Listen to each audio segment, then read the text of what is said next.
Avec son franc-parler habituel, le sélectionneur de l'équipe nationale de football s'est présenté devant la presse nationale à la veille de la double confrontation Algérie-Niger en éliminatoire du Mondial 2022.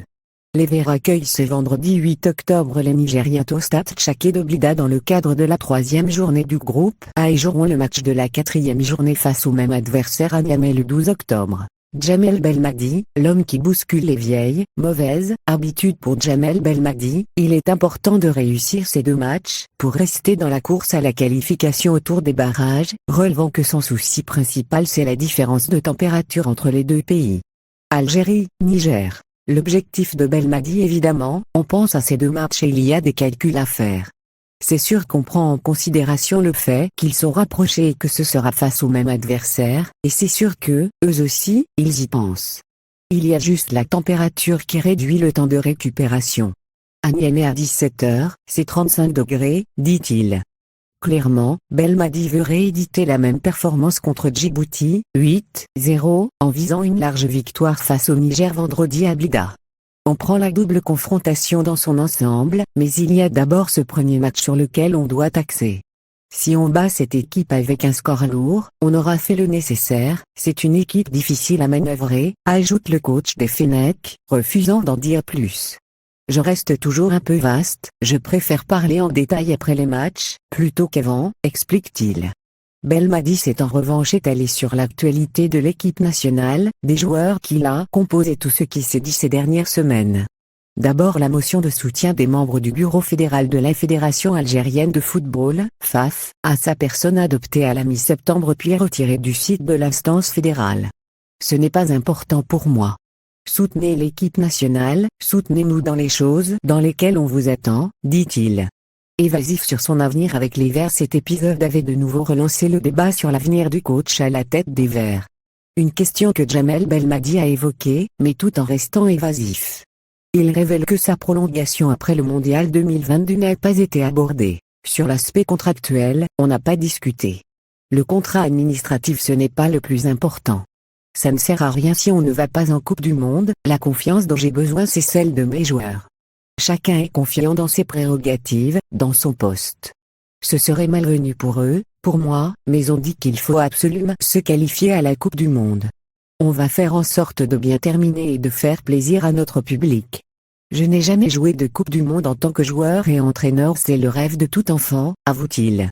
Belmadi a parlé avec une certaine amertume, assurant avoir la sensation qu'on est dans une époque où le mot stabilité s'est clochardisé, que ce soit au niveau de l'effectif ou de l'encadrement technique. On est dans une époque où tout doit être éphémère, où tout doit être dans le next. On est dans une remise en question des joueurs, on ne peut pas dire à un joueur de 29 ans je te remplace. En juillet 2018, le N était 70e sélection mondiale et 12e en Afrique.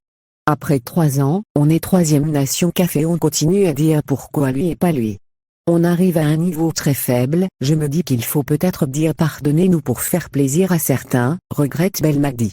Ces propos ne peuvent pas être interprétés comme une annonce de son départ après la Coupe du Monde 2022, mais ils en disent long sur sa lassitude de tout ce qui se dit autour de l'équipe nationale. Je me dis que peut-être c'est vrai, 3 ans ce n'est pas habituel et qu'on doit revenir à 5 coachs par an, peut-être que ça manque à certains, ironise-t-il. Après tout ce qu'on a fait, on n'a même pas ce crédit de faire nos choix. Vous êtes amnésique, vous oubliez et vous continuez, lance-t-il à l'adresse d'une minorité, ceux qui ont une tribune, un plateau télé et qui pensent qu'ils ont une connaissance. Delors a privilégié son club au détriment de la sélection. Interrogé sur l'éventualité de voir s'arrêter la série en cours de 29 matchs sans défaite, Djamel Belmadi a répondu qu'il souhaite ne pas connaître de sitôt le goût de la défaite. C'est un film d'horreur avant l'heure, pourquoi me rendre malade? En tant que coach, notre vie est régie par les résultats.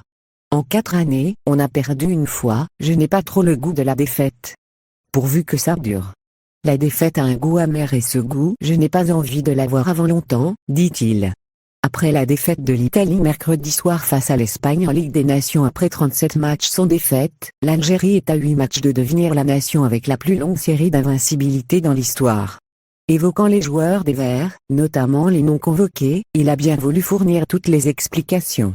Pour Fawzi Goulam, Naples, Belmadi ne lui a pas fermé les portes d'un retour en sélection.